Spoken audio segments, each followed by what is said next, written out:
Hey everyone, wanted to catch you at the start of the show and do a quick apology. Logan's on the road in Secaucus, New Jersey still, and Abby is in a new setup that we're still trying to figure out. So audio is a bit scuffed, but I did what I could on the back end and made it at least listenable so there's not so many peaks and valleys, but I wanted to apologize at the outset. I hope you enjoy this week's show. Welcome to Flesh and Pod, a flesh and blood podcast breaking down weekly news and notes from the tournament scene, community drama, game strategy, and more. And now, here are your hosts, Abby, Jordan, and Logan. Hello, and welcome to episode 24 of Flesh and Pod. My name is Abby, and I am your host. With me, as always, are Logan and Jordan. We had a pretty big weekend this weekend at the Pro Tour, so we are going to kind of start it off and have everybody go through a recap. So Logan, we'll have you start. Tell us about what you did and what your favorite part was. I am still located in lovely Secaucus, New Jersey, as you can tell by the neutral, what the fuck wallpaper color is this? Beige? Is it beige? Off-white? It's not off-white. It's like no, beige, it's too right? dark for off-white. Yeah, I don't know. I think it might have started as off-white and then like a little bit of cigar smoke and some Like a free light time have made it. khaki? Yeah, khaki's a good word if your khakis were very stained. So, and I'm not going to ask the question of how those khakis got stained because we're in New Jersey. That's right. But, or I am. You all made it back to Columbus, which I'm very happy about We did. considering there have been a litany of flight woes. I'm still housing the entire Iowa crew that was in New Jersey outside of one person in my hotel room right now, and they're secluded playing Smash Brothers and Towerfall as what they do this. Now, are you still there by design, or are you part of the Flight Woes? I can't remember. By design. Okay. Yep, by design. Yep. I was going to be here till tomorrow morning regardless. So, but I'm flying Delta, so the odds of me getting back home are incredibly high, whereas the people who were flying United either had to leave early or late, or the people who flew American just got the, hey, surprise, you're going to have to fly another flight. Not for the actual Pro Tour. So we got here Thursday. So before the Players' Banquet. Did not meant to get into the banquet because I didn't make the Pro Tour. I'm just a scrub. But it was, from everything I saw on that Thursday, it was fantastic. The vibe was already pretty heavy and going on Thursday, but it wasn't quite in full swing. Then on Friday, my favorite part of the entire experience was Friday, walked into the hall early, probably around 8:30, and there's just James White chilling at a table and talking to a couple of people who were very upset that they didn't get into the calling and now couldn't get into the calling. We'll talk about that a little bit later, but he was apologizing profusely and basically telling them that that's a CFB thing. I don't know what I can do. And I kind of got in there. And now the only goal I had on the weekend was we have Flesh and Pod jerseys. They are a clear and blatant copyright infringement. The logo, you've seen our logo if you know the show at all, if you follow us on Twitter, Jordan. It is Jordan's literal heart attack nightmare, which makes me never want to redo them. But Oh, God. so I was wearing it and I came in and then first thing I see is him and all I want him to do is sign it. It's like my entire weekend thing was I need James White to sign this garment. And my opportunity is in front of me. I'm like, well, you shoot your shot when you shoot your shot, right? Like, just take that chance. So I walked up, I'm like, hey, love your game. I hope I'm part of a podcast that called Flesh and Pod that talks about it and a lot, and we really love it. And would you mind signing this? And I apologize that I am blatantly violating your copyright. And This he's is like, the Flesh and Pod legal team's worst nightmare, by the way. yeah, by the way. And so he's like, oh yeah, sure, cheers, mate. And grabs I'm like, I got silver Sharpie. He's like, silver or gold, whichever works better. I have a gold one, so let's see. And he like turns the cuff of my sleeve inside out and he marks the inside. I was like, either one would work. I'm like, let's just do silver. And so I'm like, he's like, how do you want me to sign this? I'm like, can you write thank you for violating my copyright, James White? He's like, sure. So he writes it on the jersey and signs it. And I'm like, and seriously, like, we're gonna retire this, sorry about the logo being a little close. And he's like, no, I love it. No problem, mate. I'm like, okay, for that. Uh, and then got to have probably uh, a few minutes of conversation with him where I thanked him, quite honestly, for creating a game that we all love. And uh, I flat out told him that I played Magic for about 26 years and never engaged with it as on a community level a whole lot. I just played and I vended. I didn't host a podcast. I didn't try to foster a community of sorts. But most I ever did was testing teams. And just didn't want to engage with it on the level that I do, and that I do with this. That I played Flesh and Blood for about 3 months before I'm like, I want to engage with this on a different level. And we brought up this podcast. We started the seeds for this were sown in like early October, if I remember right, So. Of 2021, and that had been like the right around the 3 month mark, or 2.5 month mark, somewhere in that general vicinity of me playing this game. He looked very shocked. He looked very not concerned, but engaged. And he's like, but why? Why is that true? And I'm like, well, I think that the game has a lot of joy. The community is just different. It's not a bunch of people treating this like it's a job. They're coming together to just play this game because they think it's fun, because they enjoy doing it. They enjoy being a part of it. They enjoy looking around at all this, and it's cool. It's awesome. Like, people just have fun with it instead of just always being in the zone or whatever. People want to meme. They want to fuck around. They want to have a good time, and they want to support everybody else's good time. They're not trying to distract from it or take away from it. Everybody, it's just rising tides all the time. And that he seemed genuinely pleased by that. And he thanked me for that comment. I'm like, it was a very good conversation. The dude is genuinely engaging and wants to talk to everybody. And it was refreshing, honestly. So I think that was my favorite part of the weekend. I have a lot over the weekend to go over, just in general with anything else, but that was my favorite single part. Jordan? Yeah. Similarly, it was engaging with the community. I didn't talk to James. Abby got a couple of things for us signed by him. I'll let her talk about that bit. But I always like seeing the Iowa crew at these, hanging out with Columbus guys in a space that isn't Columbus is always nice, because it's like vacation with your buddies. Getting to see some of the Mansfield guys out and about is great. Honestly, just sort of like the vibes that we had Sunday morning were really fun. What we did Friday night at that burger place was really good. Like, Tommy from Fresh and Buds gives some good meal recommendations. Like, that made the trip 10 times better.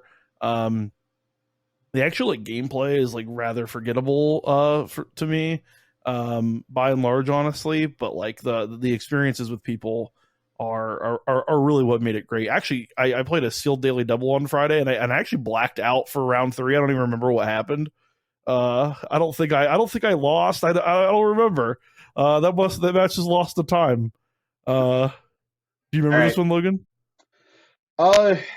No, I honestly don't. You and I played round 3 of that daily double. I'm doing a bit. Right. I'm doing a bit where you're I lost doing a you. bit where I completely forgot that Jordan and I have played exactly one sanctioned match of any card game ever, and it was this week. We've known each other for over a decade. Played in the same circles, played in the same area, played in the same events. This was the first time we were ever paired against each other, and Dread Scythe came up with the W. And I got housed. Yeah, it was bad. It was bad. But no, that was actually really fun getting to play sanctioned match against you. I think we actually played our first games of a game period together this weekend. I had a hard time recalling if we had played anything against each other. We'd been on teams that played against each other, but I don't think that we've ever sat across from each other. Correct. Yeah, I think that's correct. Yeah, and so we played a couple of Prism v Bravo and Bravo v Katsu, I think. Yep. And so we played a lot. We played some games this weekend, so that was really fun because, like you said, for knowing each other for 10 plus years, it is really weird to have never played a game when that's the context in which we know each other. So like that was really fun to do. Friday was kind of just great of walking around and just meeting all of the people that you interface with online. Yep. Like that's phenomenal. Mara, she's Mara, right? Am I Blackwing Studios. Blackwing Studio Mara? I She's have a dope. giant shadow list. Like, it is insane at this point. Yeah, that was really fun to meet her. Mara was great. Tommy, yep. The Yeah, shout out list is quite large. it's huge actually. And it never really drug on at any point. I'm really bummed that I had to leave Sunday because, like Logan mentioned, my flights were such a meme. If you're not in our Discord and didn't follow along, I ordered them live on the show last week, as you Great all radio, great fucking know. radio. Right, it's great radio. What makes it better is that I ordered them for the wrong week. I ordered them for this coming Friday, Saturday, Sunday. So he'll be at Secaucus if anybody's interested on Friday. Right. So I'm going to check in for my flight on Thursday morning, and it won't let me because it says, hey, you're not 24 hours out yet. Just like chill, bud. And I'm like, what the hell do you mean? I'm 23 hours and 15 minutes out. Like, let me check in. And nope, I was 7 days, 23 hours and 45 minutes out. So that was a nice $400 mistake. I had to pay a $400 little markup to United to get the flights that I wanted.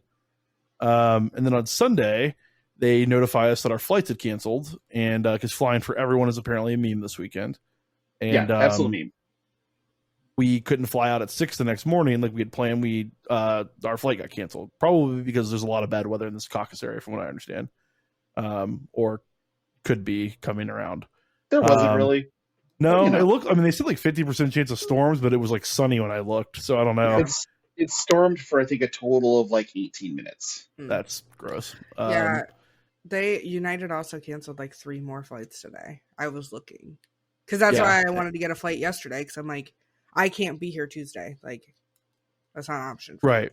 So yeah, we looked at like coming back later on Monday. We looked at like, and then we ended up deciding to come back Sunday and get home. We got home around like midnight last night after like landing. Our flight got delayed a little bit, so kind of a bummer because we rushed out of there. Basically, we cube drafted, which was probably my highlight of the weekend.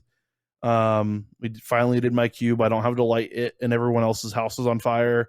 So that was good. So, but we kind of cube drafted and ate lunch and ran out of there, and that was kind of a bummer because we were having a really good time. I was looking forward to that, just like lazy, like hang out, meet people, play games as it felt good kind of vibe. But I had a good weekend, that notwithstanding. Like, it was honestly a very nice weekend, and CFB woes aside, which again, like Logan alluded to, we'll talk about. It was a great time. I think LSS did everything that they could to make it great, and it felt great. And I'm looking forward to doing it again. Absolutely. Yeah, 100%. Abby, what how did it feel for you? So I had a really good time. I'll do like 3 call outs. I won't take all the time. So I met James White. I stood in line to do that on Friday. It was really cool. Not that I have the extensive competitive play background that these two do, but I've never met anyone who was like involved in any of the games I played. So that was really cool. He was very nice. I honestly don't remember what we talked about. I know I told him I had a podcast. I remembered to do it there, folks. So thank you for once. Thank you. I've learned. But yeah, I don't remember a whole lot outside of that. I just kind of like basked in the experience, got pictures, got signed cards. I want you to talk about your round 4 of that Monarch Sealed. Oh yeah, that's hilarious. That's next on my absolutely list. Funny. So we did a Monarch Sealed, and my deck was garbage. And I mean, like, I could have taken a random 40 cards and had a better deck than the sealed pool that I got. It was awful. I played Levia, which the deck sucked. No offense to any of our brute people. I know we have a lot. My cards just sucked. So I played the first 3 rounds.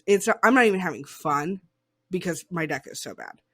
And at this point, I am hangry. So I'm like, all right, I'm just going to go to 4, see if my person doesn't show up, and then I'll get the tickets. And then if they do, I'm just going to concede. Because I don't want to play. I am, like, not happy at this point. So I walk up to the table, and there's a girl sitting there. And I'm getting ready to start my like, hey, like I'm going to head out. And she goes, oh my gosh, I'm so excited. It's another girl and you're going to play. I was so terrified that my round 4 person was just going to drop and I wasn't going to have anyone to play. And I'm like, yep, I'm here to play this terrible deck. I lost, in case anyone was wondering. But her name was Amy. Her and her husband have a YouTube channel. Yes, Goblin Reserve. I think I still have the card somewhere, but yeah, I think it's Goblin Reserve. That sounds right. I enjoyed her a lot. I found her multiple times the rest of the tournament just to hang out, talk. We were going to do the sealed event together on Saturday, but they couldn't get in, which we'll talk about in a minute. And then the last thing was drafting the cube. So I know Jordan talks about it a lot on here. He talks about it like 15 times more not on here. So all I've heard about is this cube for basically since we started. And then, we lugged it to Indy and we never did it. And so my great shame. We lugged it back out and I was like, okay, we have to do this thing. Jordan was threatening to burn houses down if we didn't. And we did it twice. So that was really cool. Had a lot of fun with it. Got some feedback, some things that we're going to look at tweaking in it, but like putting Benji specializations in a cube where there's no Benji. Yeah, exactly. Yeah, there was just some oversights. That wasn't even the only one. It was not the only one. What was the other? Still blood with no axes. No axes. We had a Kasai specialization. Yeah. No, you had blood. You didn't have blood on your hands. Yeah, we did. We cut it on Thursday or on Friday night. I did not know that. That's even better. Because the Mansfield guys drafted it Saturday night, and so we cut it because they were like, "Oh, can we use any of these?" And I was like, "Nope, yoink." But yeah, so that is beautiful. That is my little overview of the weekend. The Goblin Reserve, the Goblin Reserve people, like, it was funny because I ran into them in the elevator at our hotel. And they're like, "Oh, we're just getting into content creation. Have a business card." I'm like, "Oh, I have a podcast." And I was wearing my jersey, and I'm like, "This is it." And he takes a picture of it, because I don't have business cards, which I was criticized for no less than 4 times. Yeah, which is wild to me because when people hand me a business card, I instantly go, "What do I do with it?" You, yeah, but thank you. Like, I'm going to just add this to my podcast list and then give this card back to you because I don't want to throw it away, but I don't want it. Right. And so the next day,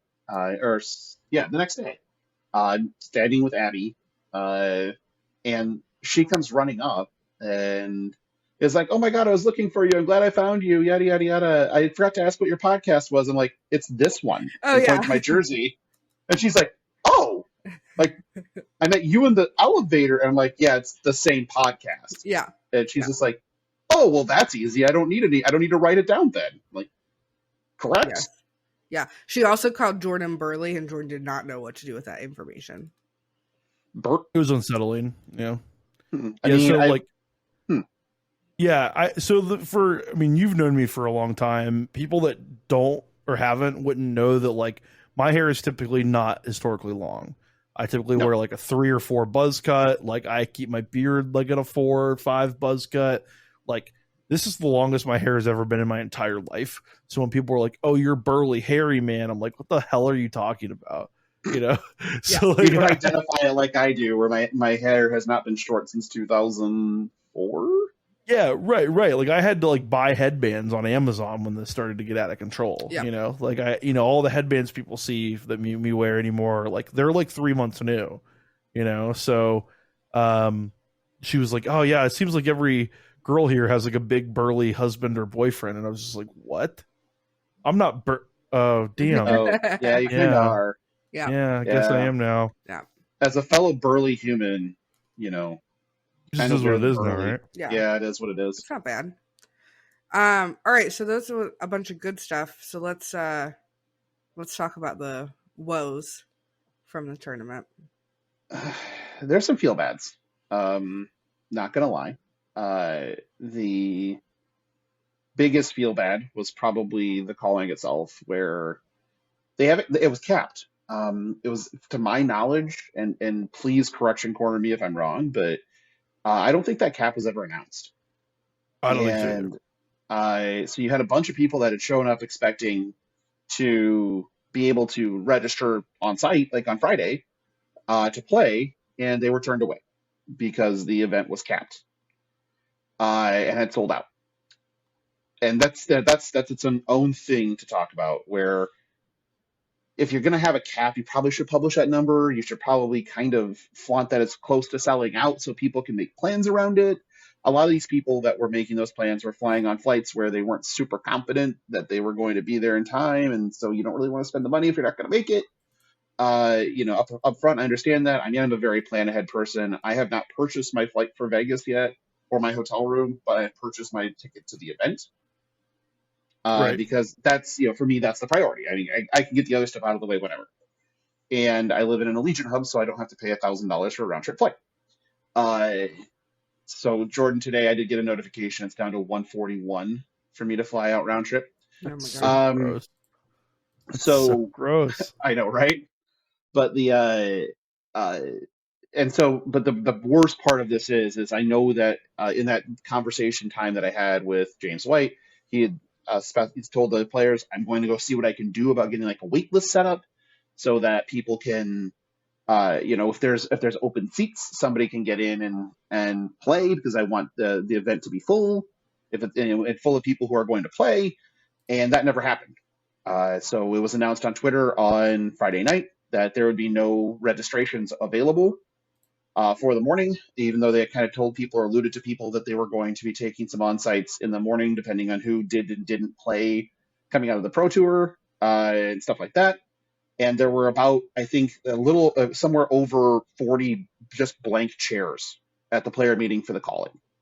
And none of them were filled by all these people that were waiting to fill one of those seats and actually play the game. That To was me, the biggest tragedy. That is such a misstep. If they just would have had a list, because again, the system that Channelfireball uses for deck list submission, stuff like that, is actually quite good. You can import FabDB links. You can it checks the numbers. It checks everything else to make sure your deck is legal. It verifies all you need it to do, and it's an online submission tool. But you can submit a deck for a tournament that you're not registered in, and it's attached to your gem ID. So they easily could have said, hey, we don't, put you on the wait list. We don't know if we'll have open chairs. But if we do, just in case, please submit a deck list tonight. That way it's ready to go if we can fit you into the tournament in the morning. They easily could have done that. And then the tournament was about 40 minutes late getting into round one after round one anyway. So why not? Like, why were we, Right. why were they having that kind of issue? Like, I'm like, it felt bad even for somebody who was in the tournament. It felt bad.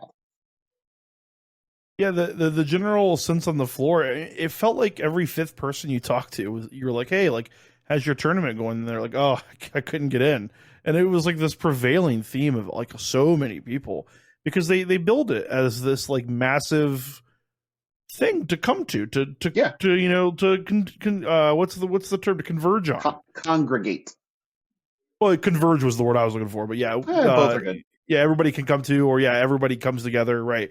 Like this massive event, and there's something for everyone, and and the people that couldn't get into the calling couldn't even buy a side event package that day. Right. They were told like, oh, hey, you can't buy a package for any of the things, whether it be a calling go again, or a constructed go again, or a limited go again package. So you have these people not able to get the Yoriks, which, like, when they said when they announced the Pro Tour, it was everybody gets a Yorick. Yep. Everybody gets a gift from us, right? That was what this was billed as, is this like thing for all players that want to do all sorts of things. Yeah. And it was very frustrating. Well, and worse, you could buy a Yorick off the prize wall if you wanted to. It's not like they didn't have there wasn't a short. They had a whole case of them to give away for 500 tickets, right? Yeah. Like, yeah, that was really frustrating. Well, and the other part, so if you I didn't sign up to do the calling for obvious reasons. 60 cards. But so the calling was supposed to start at 9. It didn't start until almost 10. I told Jordan, I was like, I'm not going to come over that early. There's no point. Well, they didn't even start firing off side events until like 2, like drafts and stuff. So if you weren't playing in the calling and you couldn't get in or whatever, you couldn't do anything else for hours because there wasn't enough room to fire off these drafts and stuff. So you literally just I went back to the hotel room and hung out for like 2 more hours before I could even do anything. Yeah. Yeah, I mean, just a miserable experience. It makes me wonder, because Secaucus is kind of a suburb of a suburb of New York City. Is Lille France just the Secaucus of Paris? Is that what we're doing? Can we put one of these in a giant metro, like dead center in the heart of something? That sounds fun too. But, Well, I also you put the Pro Tour in New Jersey. I'm guessing for international people that's fine, whatever. You're putting a set release, pre-release in Vegas, a place that has more room than you can imagine. oh yeah. But for the biggest thing of the year, you were kept on space. That does not seem. It does not make sense. No, and I don't know. I kept getting the feeling that that choice was not entirely LSS's. But I'm willing to be wrong. I think that it was because I've honestly there have been Magic Grand Prix in this venue, so I don't know. It's not a bad venue. It just doesn't have. You're right. It just doesn't have that monstrous amount of space like the Indianapolis Convention Center, the Right. Las Vegas Convention Center. Hell, Columbus, right? Yeah, right. Yeah, it's so it is an exposition center, right? So it is the building is dedicated to one thing during the day, from my understanding. Like it holds one. It's a lot like the for Columbus people, the old Vet Memorial Center. It's designed to hold one thing, whereas like convention centers are designed to hold up to like a billion things, right? Like, so it seemed like a very odd choice for that. I also think the floor space was utilized kind of improperly a little bit. Agreed. There was a good amount of dead space. I'm not really sure that like the food vendors in the corner took up a good chunk of room. There was like there was like tables for players to eat at, which like seems unnecessary given that there was always like space to be found to eat, in a virtually everybody's hotel was just right there. Right. I will say that I liked that little area a lot. Like the area the convention center was in, it was really cool to like be able to like be back and forth between our room and the hotel within like 3 minutes. And it seems like you said, I didn't meet anybody that was staying in a hotel that was like further away than that, except for like a couple of Iowa guys who stayed in a roach Roadway in, baby. Let's go. Yeah. But most people that were at the tournament were staying within like a 5-minute walk, which was really cool. It is only a 5-minute walk if you follow the directions that I have and not Jordan. We first walked out of the hotel room and I turned to the right and Jordan said, no, we have to go left. And then we took a 25-minute walk around the whole plaza. I would like to again, just voice my preference to not be involved in any marital strife. That's not marital strife. That is a story. Yeah, just pointed. That seems like a distinction without a difference, though. Yeah, no, it definitely was a little navigational gaffe on my end because we were like tired too. Because Secaucus was humid this weekend. For the first weekend of the year for us, it was humid, and we were like, man, where is this convention? So we tried to cut through a bunch of things that ended up having dead ends, and we were like getting turned around. And then so we finally find it, and then we look right next to the goddamn building, and there's our hotel. It's just like, motherfucker. I mean, I will say that the lobby of the hotel I'm staying at, the Harmony Suites, was a literal fucking rager. Thursday night, Friday night, and Saturday night. There were no less than 75 people each night just down there in the lobby of the hotel in the little dining area, just jamming Fab over and over and over and over hilarious. again. And like I think it was Friday night. It was like there were just cases of pizza and beers just sitting out there, and people are just grabbing whatever. I think somebody just said YOLO and just like ordered a bunch of shit and just said, "Hey, everybody in!" Right. That's awesome.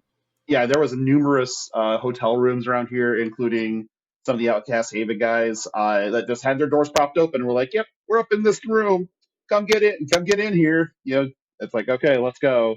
Uh, so I was like drinking, high quality, expensive bourbon, drinking some Doppelbox and IPAs, just like hopping hotel room. It was, it felt like old school. I guess I kind of want to go into that for a second. I talked a little bit with Corbin Hustler, who does the coverage for CFB, like most of the on-site coverage for CFB, does all the photos and the stuff on the ground. And we had a conversation yesterday, right before the awards, and because he was running around like a fucking madman the entire time. And I finally got a second. I was like, "Hey man, how you doing?" He's just like, "Man, this is so fucking cool." And I'm like, "Yeah, it really is." I'm like, "So what would you compare this to vibe wise?" I think I have my answer, but I'm wondering what yours is. And he's like, uh, the first Grand Prix Vegas. I'm like, that. Yeah, that was my thought. That was exactly where I was That going was a with it. good tournament. Yeah, it's a good fucking tournament. Like this felt like that at the hype level. It felt like that as like the ball rolled throughout the weekend. People just kept the positivity never waned, even in the face of like some of the feel bads with the ability to get into calling and shit. It just it never turned the vibe to like sour. Those people are like, well, that's terrible, and I guess it sucks a little bit, but I'm just gonna go ahead and do other shit, and they had a good time. Like it's remarkable that this is a in all honesty a fledgling community, whereas with Magic that was kind of a culmination of a lot of years of getting to that point, and feels like the jumping off point for this game. So it's so weird to kind of think of it that way and go, this thing is jumping off from where the pinnacle of something else that existed for 20, at that point in time, 25 years, not 25, 22 or whatever, uh got to, right? Like, and Right. that feels like the starting point for this one. That's just awesome. No, yeah, that like you said, the vibes were pretty unparalleled, man. It was fun. Even like in losses, I had fun kind of just chatting with people about the event, and that's very atypical for me. Um, I'm a very competitive person, and like I don't have a competitive outlet in my life besides like Flesh and Blood right now. So I get upset when I lose, like internally. Like I'm not like a dick. But like I'm not much of a chatter. Like after losses, and I really liked that this weekend. I really liked meeting some people. I lost to a guy that he had day two'd the Pro Tour but made the decision to like drop and play the calling instead. And I got absolutely housed. He was playing Chane, and the game was not close to close. And I had a really good time chatting him up afterwards. And I was like, "Huh, that's different. That's a different vibe. That's And that's different. created by the weekend. You know." Mhm. It absolutely Um, was. Yeah. And that's something that like despite all of the shit that we're like been kicking at Channelfireball lately, they helped facilitate that. They did. For every bad vibe they created, they did create a good one. Now is that good enough? No, but like for the seat that I sit in is recounting my experience. I had a good time, and I think if you ask the people that did like get cut out and left out in the cold a little bit, they would also say they had a good time despite those negative things. Yeah. Part of that is CFB. A lot of that is LSS. Most of that is, I guess, is the community of players that we have. Yeah, if it's okay, I'm gonna run down like my shout out list really quick before we get into like the competitive side of it. Yeah. Just a few people I want to just call out for just again making the experience that much cooler. First and foremost, Tommy from Fresh and Buds came out with just an absolute fucking banger of a Twitter thread with food recommendations, and I took 3 of them and regretted 0 of it. It was just a perfect list, and then was around on the next day or on the first day, like on Friday, with a fucking like Karate Kid cosplay, cosplay in the shower in Karate Kid, uh, giant sign that you could find him with from space, conducting interviews on the floor with people, and recording them. That was just so cool, and it's been a lot of fun to get to know those guys. The entire Fresh and Buds crew, which is very expansive. and There's a lot of buds. there's just a lot of buds, man. And they're just all the best. They're all just super nice people, incredible to hang out with. And Tommy facilitates that community, and he does a great job. And it's just a pleasure. Mara from Blackwing Studios, she came up, did not know she was a fan of the show. Turns out she's a fan of the show. She did these incredible tokens that she was handing out to people, and she gave us all a set, and they are just gorgeous. So just to make this story have a little bit more flavor, if you've ever been somewhere and a place is giving out free samples and you're like, like the sign says take one, Logan took like 10. That's not true. I took one of each. How many were there? Seismic Surge. No, it was Frostbite, Rune Chant, Soul Shackle. I think there's one other one. That was in right? Set. I got that one right. Yeah, Rune Chant, Frostbite, Soul Shackle. It was either Seismic Surge or Quicken or something like that. And I always say that to poke fun, only because they were all really good, and you were like, "Well, I want that one," and I can't not get that one, and I can't. I can't get that. Yeah, it was funny. Like, yeah, okay, that's. She's like, "That's totally fine. Do you want me to sign them?" I'm like, "Let's find a table or something." Like, she's like, "Nope, sign them right here." Like, yeah, she just dropped down to the floor and started signing them. It was. Yeah, like you got it. Okay. Yeah, she was cool. Yeah, she's fantastic. Cody, one of the buds in Outcast Haven guys with Jason, they again propped their door open. We went up there, had some drinks, played some games. It was a ton of fun. They were great to run into and hang out with. Just good people, generally speaking. Flake came over and just was super kind and talked to us for a while. I had some Star Wars cards for him, which I have never seen a grown man so excited to go back to his teenage years for a few minutes. But again, that guy is just the best. I can't say enough good things about him as a human being. Rick from BCW was super cool. Came and hang out a few times. He made me jealous because he got to go hang out at the Megadeth show in Allentown, Pennsylvania. I saw his pictures from that. Yeah. Mm-hmm. Yeah, and I guess one of his good friends knows the drummer quite personally, so he got to do like the whole pre-show experience and stuff like that. So I got a little jelly on that one, but shouts out to Rick anyway for being a good dude. And then again, Corbin Hostler, just crushing it with everything, all the coverage stuff he does for Channelfireball.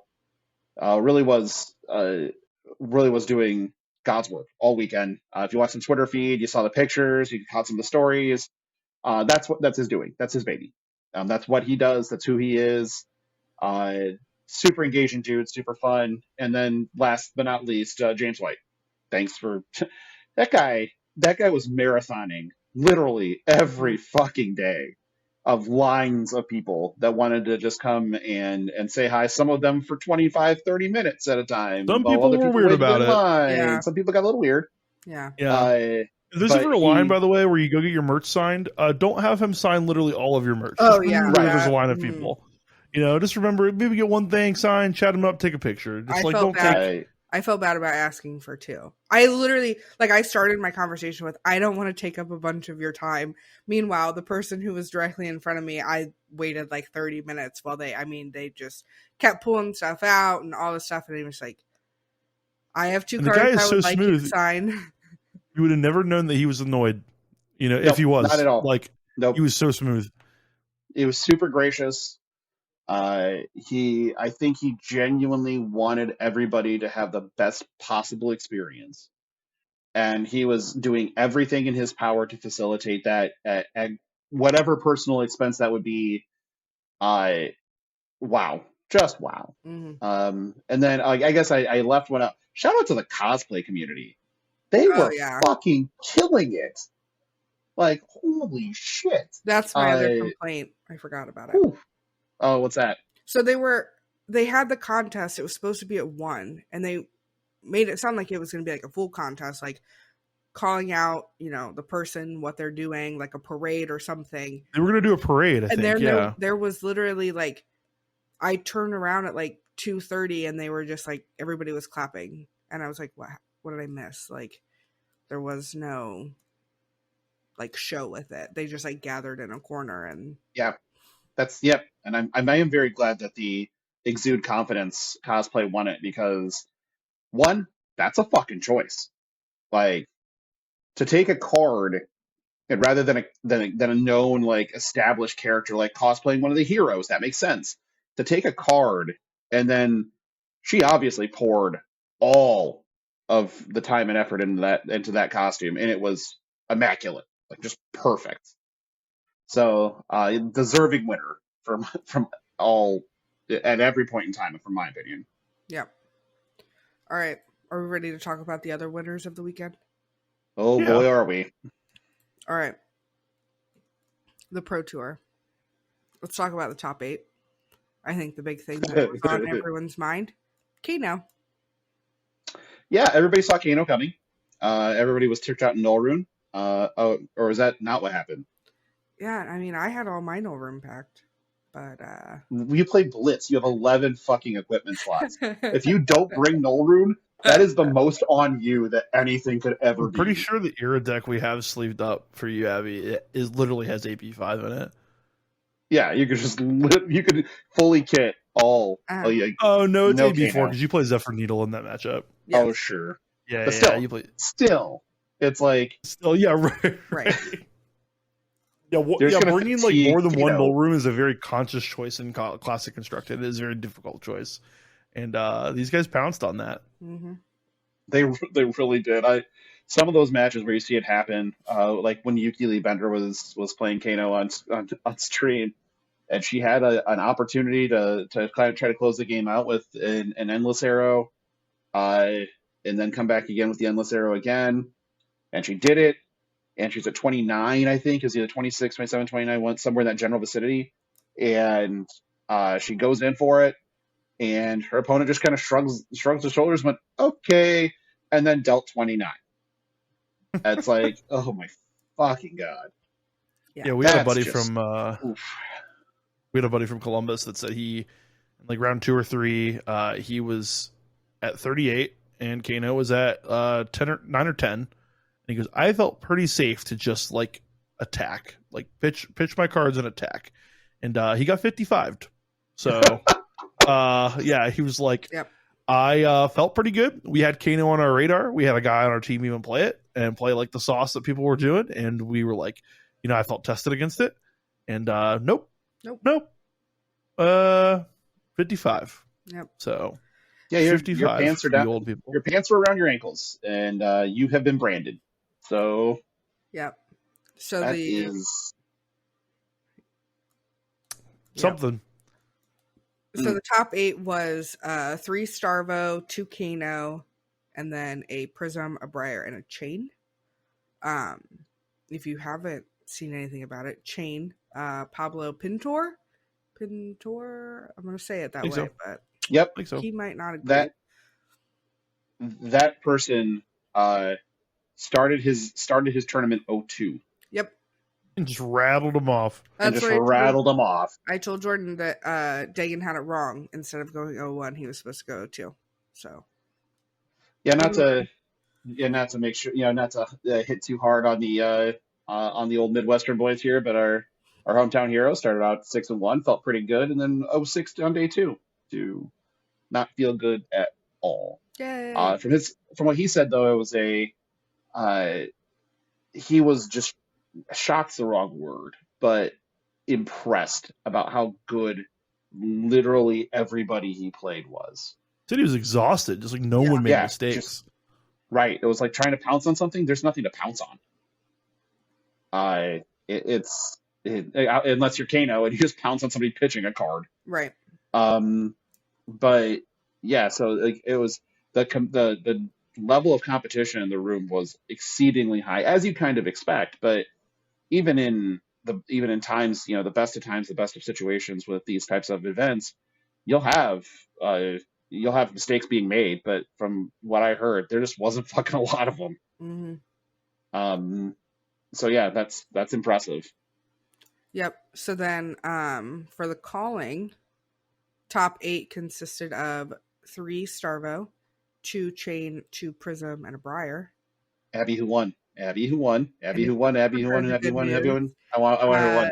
Starvo won the Thank calling. you. Let's go. Let's go. Fuck you. So he will living legend out. When they make that happen is up in the air. It's uprising at the very latest. So, Right. but man, it just, whew, our long national nightmare can finally be over. That's right. Even more interesting is Chane is now at 756. Heading into a ProQuest season that will probably see a little more Chane than it used to. Mm-hmm. So we could see Chane start knocking on that door. This is also the first ProQuest season where Chane was on the radar, right? Like, because when Chane was the best deck, it didn't have a ProQuest season. I guess it had Road to Nationals. Road to Nationals. Yeah. Sure. Which is far less ubiquitous than ProQuests are, but it wins 10. If it wins 10 ProQuest, it's gone. Is that what it is? It's 30 at ProQuest, isn't it? Before I get put in a correction. I thought it was I don't 6 think at ProQuest. I don't think that's that sounds high. 30.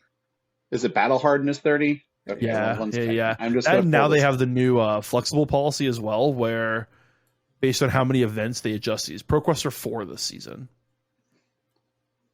Oh yeah, ProQuests are just 4. Yeah, you're right. Yeah, It'd have to win 75 ProQuests. So that's not happening. Right. Well, I guess I say that. I'm like, that's not happening. And then Well, I think Bravo exists still, so probably not. Like, well, they'll split it. Kind of Chane's matchup. Yeah, I mean that's what Chane kind of exists for, is to get into Sarvo and make things a little awkward. So Matsu Sass. I apologize if I say your name. Matsu Sass, I think. There you go. That is Team Poland. Yes, yep. Team Poland. That was yes, and that is a hero. They will forever be known as the person that came, saw, and freed us from the menace that is That's Bravo, right. Star of the show. That's right. And then in the Battle Harden, top 8 was 6 Oldhim, a Kano, and a Dash. A lot of Oldhim. Shout out to Mark Johnson for taking second in that. Place. Yeah, on Kano. One of the hometown TCG guys, right? Donovan Van Beek was the winner of the Battle Hardened. On Oldhim. On Oldhim, yep. That is somebody that knows to hold their cards and just never do anything. Just wait. Well, with Kano, it's just wait. Oh, sure. Yep. Yeah. I mean, I guess you might just pitch to your hammer and then anything? There's no reason to do that. You just pitch. You just hold your cards. Although I did find something out today, and I need to get some verification on this. So any judges listening, if you can confirm this, I heard somebody say this, is that if both players pass through a turn without taking any game action, the game then ends and becomes a draw. I need to find out if that's true. Seems pretty verifiable, or disprovable. I mean, so I know what they talk about in terms of draws, or I mean, one player you have to make actions that advance the game. So where sometimes passing can be okay, you can't continually pass because every player is responsible for advancing the game. And in a world where it's correct for both players to pass and neither are, so that checks out to me on a logical level, right? Like a staring contest type of thing. Let's stop it from happening.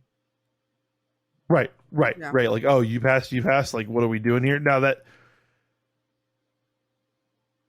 I'm trying to think of a world where both players could have hands that are actually unplayable, and I guess if that's the case, that is a natural draw, right? Well, I mean, I was thinking of the use case where you have a Kano player knowing that their hand is not going to get through the Oldhim player's hand when they have 4 Arcane Barrier. So they play into it. They're looking to fatigue themselves because the Oldhim player is just going to pitch cards. They're never going to actually do anything else. So the Kano player trying to force action is wrong too, because you'll eventually lose the fatigue. So here's the rule in the thing. 4.5.4D. The game is a draw for the remaining players in a game if a stalemate occurs. The stalemate happens when no remaining player can legally advance the game state towards the end of the game. That is one case. That's not what we're talking about. No. 4.5.4e. The game is a draw for the remaining players if a deadlock occurs. The deadlock happens when all remaining players refuse to legally advance the game towards ending the game. Okay, The example they give are there are 2 remaining players on 1 life. Both only have invert existence and a cracked bauble in their hand. No equipment, no weapons or cards in their deck, arsenal, or banish zone. The first player to play invert existence will lose before the opponent can respond.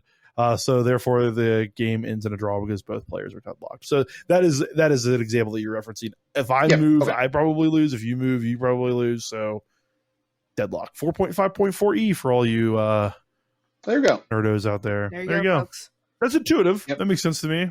Yep. Move it along or don't, you know. We'll go ahead and rename this show 4.5.4e or whatever. Let me.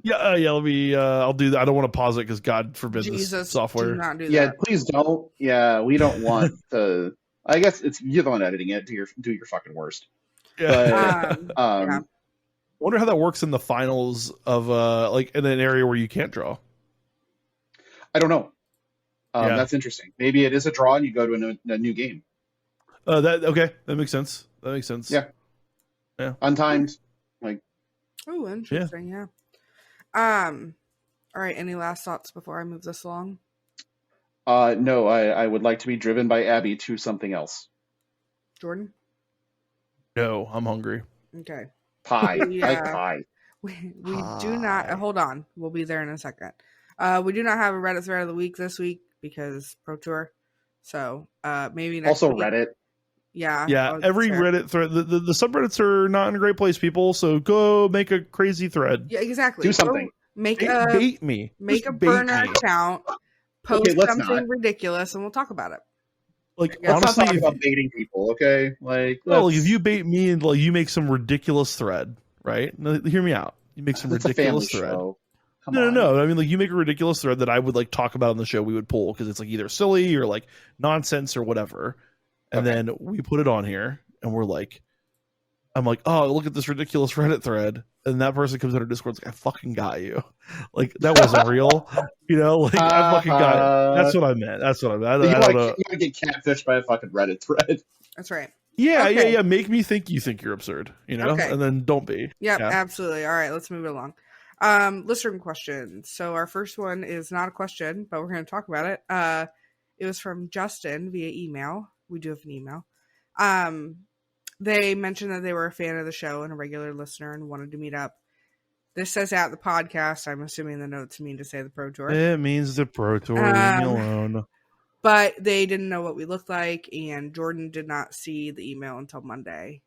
So sorry, Justin. Justin actually found me on Saturday. Okay, good. Is Justin the gentleman that you said was a fan of At Your Instep? Yes. Okay.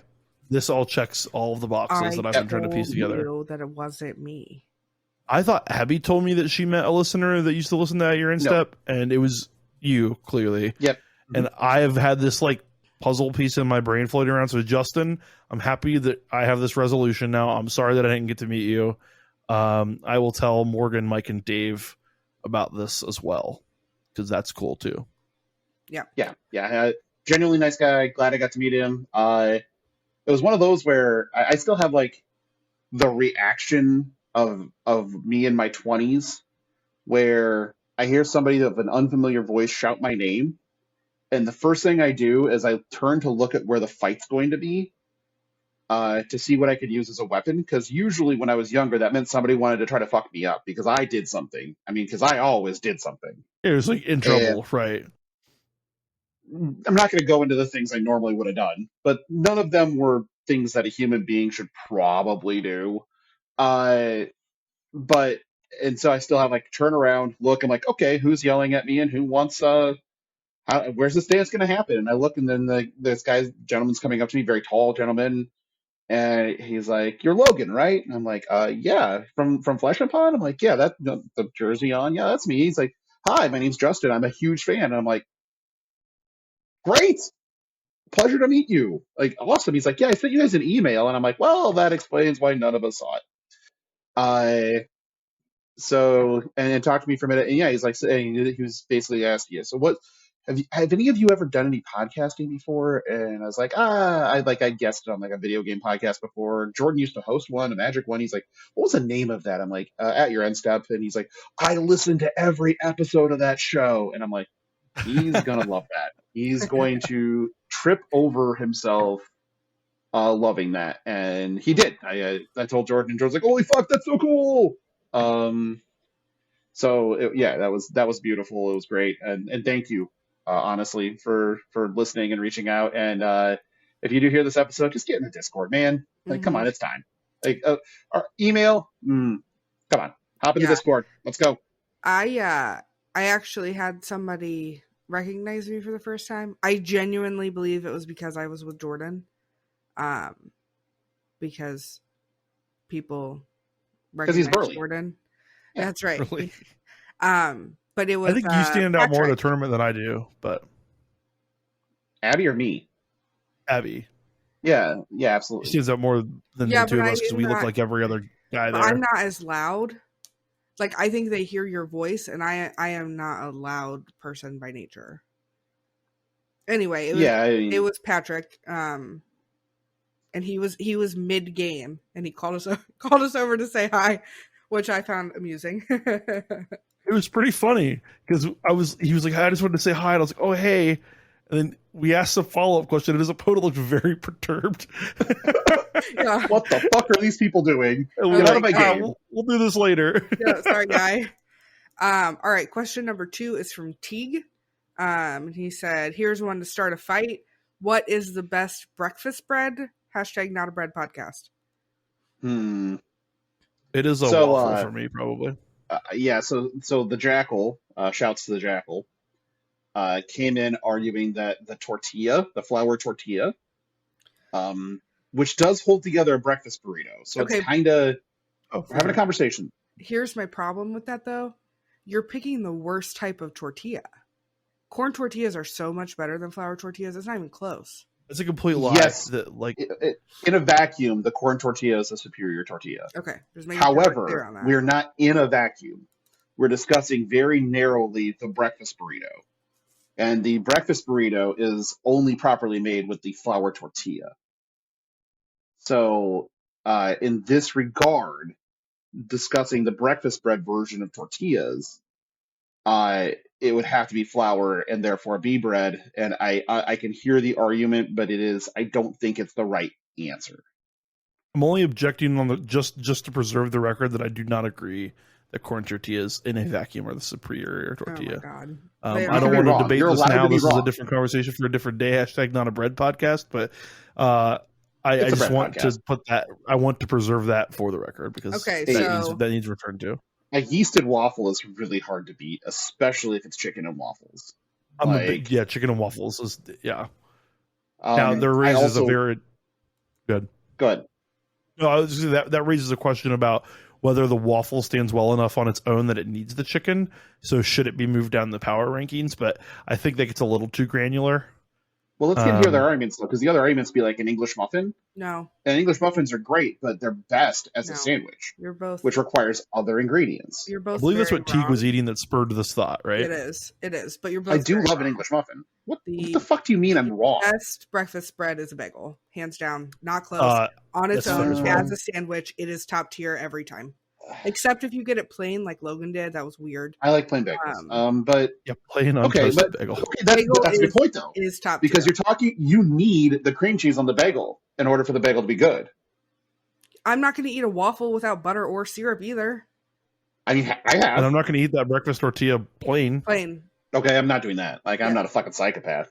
So is it toast? Is toast simply the superior? And if you want to go that route, it's sourdough. Sourdough is which is an English muffin. An English muffin is sourdough. No.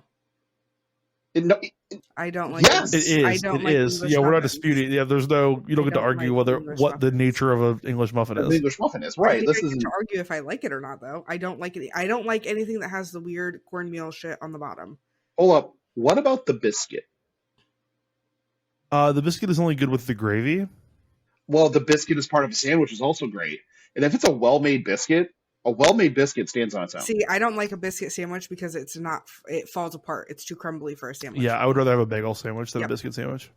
See, I think bagels are too chewy for a sandwich. You have to like saw through them. Mm-mm. You got an untoasted plain bagel yesterday. And I ate the shit out of it. What the fuck are you talking great. to me about? The guy And goes, it was "You want anything on it?" raisin. And I went, "I don't think so." He goes, "You want to toast it?" I was like, "I don't think so." He's like, "Okay," and just threw it in the bag. It was funny. I just want a fucking bagel.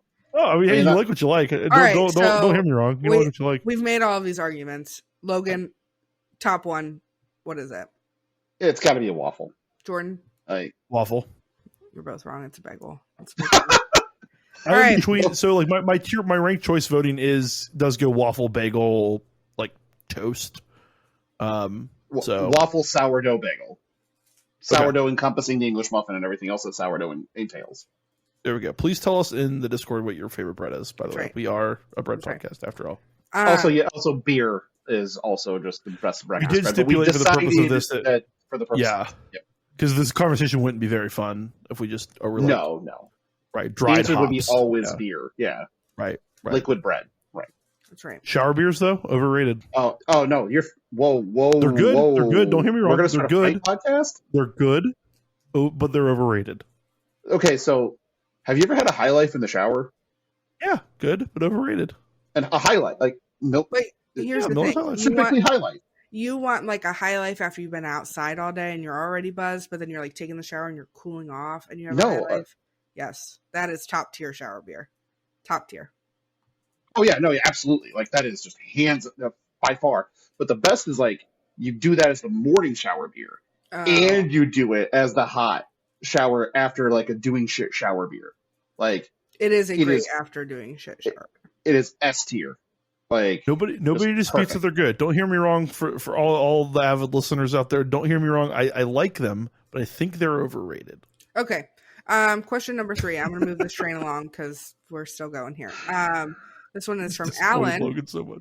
And it's, what is the best pay-per-view of the Attitude Era? First off, sidebar, I love this. I could talk random wrestling stuff all the time. So not a wrestling podcast. Big fan of this. Jordan and I think, have the same one. So we've not said it yet. We have not said it yet. I'm gonna let you guys go first. Okay, Jordan, mine on is the count of 3. Okay. 1, 2, 3. King of Royal the Ring Rumble 99. 8. Oh, Okay. What did you say? Same one. Oh. King of the Ring 98. I said Royal Rumble 99 because they have an I Quit match between The Rock and you picked that one. Okay. Mankind, and that's formed my love of I Quit matches. So mine Royal is Rumble 99.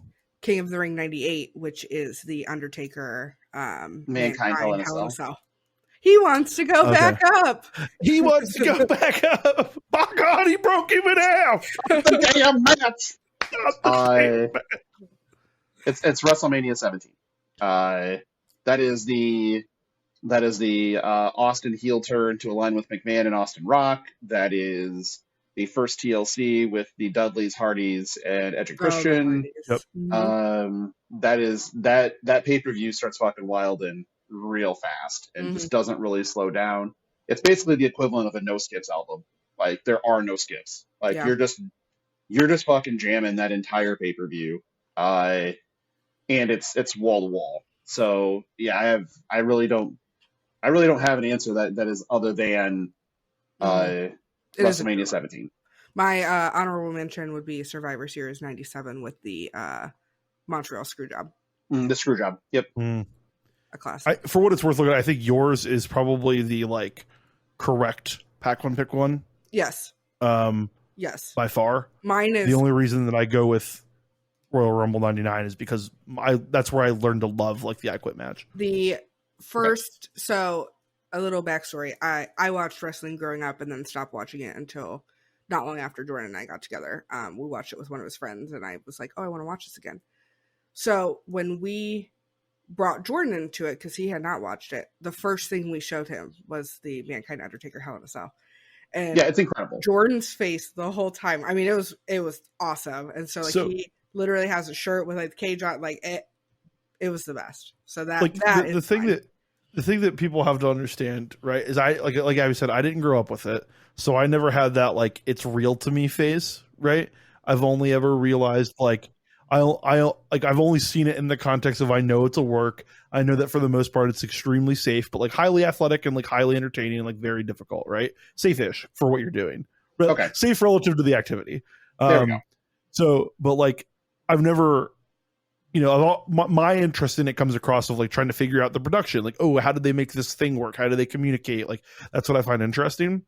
I could not do that with this Hell in a Cell match because it wasn't a work, right? He fell down through the fucking cage. No, that was a shoot fall down through the cage. Yep. And like he could have died, but he kept fighting because he's just mankind's not a man, and because like Foley is insane. Yep. Yeah, and like the entire time I'm going, okay, how do they communicate that? How do they communicate? Like, and then they're saying like my brother-in-law Marcus telling me that the Undertaker thought he killed him when he fell through the cage. Yeah, he thought he died. Yeah. Yeah, and I'm sitting here thinking, okay, well, how is that a work? And it's not, and I can't wrap my brain around it. And it's so good.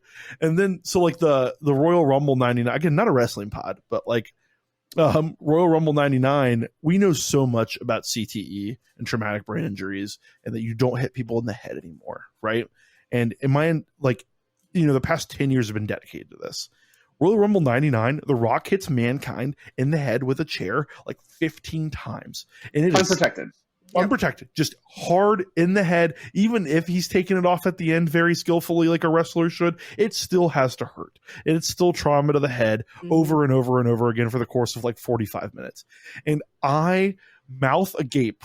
I'm 30 years old, mouth agape on the couch watching this match, enthralled and like just oh my god. So I don't know anything about what it was like to watch as a kid, but in those two moments I was sucked in so hard, and like it's fucking great. The wrestling's great. If you don't watch wrestling, you should go back and watch some of the stuff that we just talked about. Yeah, so my actual favorite pay-per-view of that era in general, not narrowed down to WWE, is actually November to Remember 1998. Okay. ECW. Because you have triple threat, you have the double triple threat match, which is the Shane Douglas, Bam Bam Bigelow, Chris Candido versus Taz, Rob Van Dam, and Sabu. And that match is a certified fucking banger. Then you have the Dudleys versus Balls Mahoney and Tajiri, I think. I'll see if I can find it here. Just Incredible and Sandman was absurd. What the actual fuck? Masato Tanaka. Balls Mahoney, Masato Tanaka. The sad part is, like, I'm listing a bunch of names of people, and a lot of them are no longer alive. But this, if you're a wrestling person and have never watched November to Remember 98, it's just a certified banger. Yeah. I'll have to do that. I haven't seen that one. Oh, don't worry. We'll watch it. All right. So our giveaway, we were giving away the Rhinar versus Dorinthia dual deck. That winner is Light Mommy Enthusiast, aka Blitz Monkey. Did we already reach out? We've already reached out to him, and he is an Ohio guy. So once we get those, we will from the Realm, I will just hand deliver it to them. Thank you to the Realm for sponsoring the giveaway. That's right. Yeah. And your K's we're coming for them. That's right. Give me them. I want to gobble them up. We have another Realm sponsored giveaway, so we're giving away a seat to the Brawl weekend. So it's June 25th and 26th. 25th is the 10K Classic Constructed. The 26th is the Team Blitz 5K. So the events are capped. So if you are going to register now. And then we will, whoever wins, get that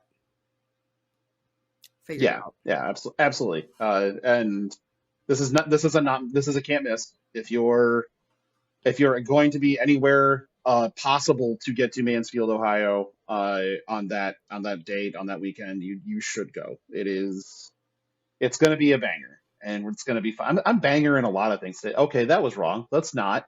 Don't love that. Yep, don't love that. And but It it's will going to be, be though. great. It's It going to will be a great be. weekend. Yeah. You're going to be there all weekend, right? Yep. Abby and I have a wedding this Saturday, but I believe our plan is currently to come up the Sunday. So you can meet the three of us and hang out. You can meet Keith. There's going to be side events going on all weekend, depending on like what supply Keith gets from his people. The one will be hosting like side event drafts for Uprising because that's Uprising weekend. So you can be the first people to play competitive Uprising. There's even talk of potentially, depending on product and allocations and stuff like that, I'm going to be there for the Friday Armory. At the are you Realm. going to play the Armory Friday? I'm going to play the Armory on Friday, regardless of what the format is. But the fingers are crossed that the format will be Uprising sealed. So, awesome. that's just coming. That's coming in hot. I'll play one of my pre-releases with them. Okay. With the Realm. The weekend before. Yeah, I'll be doing one of those. Theirs is on the Sunday for people that are in the area that want to pre-release. They just got more spots. Yep. So they sold out of their initial allotment and got more spots. Anyway, sorry. Is the website new? Yeah, this website redirects. It's just a cleaner URL now. Okay. So realmgamingnetwork.com. Yep. And that is where you in the show notes and sign up. We will put it in the show notes. Yeah, sure. As always, you can find us on Twitter at FleshPod. You can join our Discord. The link will be in the show notes. Please do that. You can give us a 5-star review on Apple. You can subscribe wherever you listen to podcasts. You can like and subscribe on YouTube. You can email us at fleshandpod@gmail.com. Please note, if you tweet at us or get in the Discord, it will be seen in a more timely manner. So yeah, we might check the email at some point, but keep that in mind. I check it typically every day, but we had left already, and it kind of got to back of mind. If you go in the Discord, you actually check it? Yeah, I have it set up with my normal Outlook account. Really? Oh, yeah, okay. It's like an extra thing on my Outlook account. Yeah. If you join the Discord, you can see the picture of James White and I. He is very tall. Are you posting in the Discord? That I called that out in the Discord, and I was still told that he is tall. So he is not. He's not. Yeah, he's actually a fairly tall man. He's pretty handsome. There is a picture. Oh yes, yeah, devilishly handsome. But there is actually also a picture of the jersey that gives Jordan palpitations. That is also in the Discord. Yes. Yep. So yeah, just join the Discord. It's really the best. Just get in the Discord. My personal Twitter is at AbbyD83. I thought what the D stands for. Yes. I'm not gonna say it, but I did figure it out. My maiden name started with a D. That's where it came from. You say that, but it's still relevant. And that's why my middle name also starts with a D. Yeah. And so for those of you that are smart, my initials were ADD. I got made fun of a lot as a child. I actually didn't even go there. Yeah. I didn't draw the connection either, but that makes sense with a lot of things. So fun fact, you guys go off topic all the time, so I'm going to do it now. My parents' family, like my dad's side of his family, always thought that if your initials spelled something, it was good luck. So my grandpa's dad, my dad's spelled dad, my brother's spelled mad, and then mine's spelled ad. But everyone just made fun of it because it was ADD. Mine's lap, so. Mine's there you go. Jessic. Not a word. Nope, not for you. Not a word. All right. Who goes next? Logan? I guess me. Twitter at Logan Peterson. I tweet about shit. I don't know. I tweet about the Reds no-hitting the Pirates and still losing the game. Oof. Nice fielder's choice there. I tweet about flesh and blood and sports. That's really about it. I am not even remotely apolitical, but I tend not to get in fights with the internet because it's just pointless. Most of it is bots, so why even try? But at Logan Peterson, you can find me on Twitter. I'm also just always active in our Discord, so just get into Discord. Save me some trouble. But do enter our giveaways and blow up my phone notifications because honestly, who needs to sleep? But that's how you find me. Pretty easy to find. Also, if you see me at events, I'm also very recognizable apparently because I had a lot of people come up to me to say hi, and I am here for it. Please keep doing that. I will say hi to every single one of you. I have no shame and love talking to all of you. Jordan? Yeah, you can find me on Twitter at I'm Jerman. I am JRMan. Tweeting a lot of Flesh and Blood this weekend because the Pro Tour was great and there was a lot to share. Cricket, baseball, football is going to be starting up here soon, so a lot of that. But honestly, man, same deal. I am much less. I feel like I've always talked about how I'm not like a super approachable person, like visually, but I would love for people to come up and shoot the shit. So if you see me and you go, that guy looks like he's in a bad mood, that's just the way I look. So his rusty shithead face. Yeah, exactly. And apparently I'm burly, so that can't help. But and he's burly. Yeah. But no, I loved meeting the people I met this weekend, and I would love to meet more of you. So please, if you can, come out to the realm, because Abby will give you a place to eat, and maybe we'll all do like a FAP eat. That's right. Nope. We're getting Nope. pizza. Nope. Not that one. We're going to be more conscious of Flesh and Pod eating adventure Experience? Yeah. Okay. Fapia. Nope. Don't like that either. We'll circle back on that. It's too late to change the name of the podcast. Are you familiar with the concept of mukbang? Because this is getting to sound a lot like mukbang. Let me open an incognito browser and Google that really quick. All right, I'm going to wrap this up because I'm sure whatever is about to happen is not great. That is all we have this week. Please join the Discord so that you can talk to us all week, and we will talk to you next week. Bye.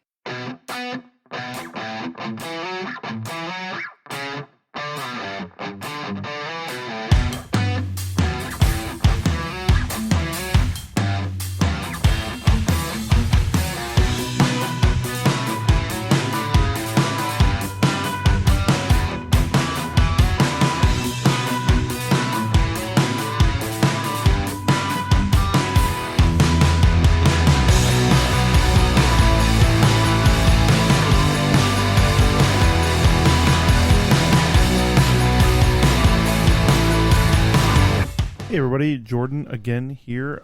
Because of the way we edit the show, it's going to be a little harder to do the outtakes that we were doing, but I didn't want to leave you hanging on these bits here, so I still want to do something fun for those of you that sit through the music each week. So this week, I'm going to tell you a fun fact about possums. Yeah, that's right, possums. They have a superpower. They're immune to venom. The venom from honeybees, scorpions, rattlesnakes, and other venomous animals don't hurt them. So that's pretty cool. So if you wanted to die by poison as a possum, you're just out of luck. All right, have a good week, and just remember that time is a cruel mistress.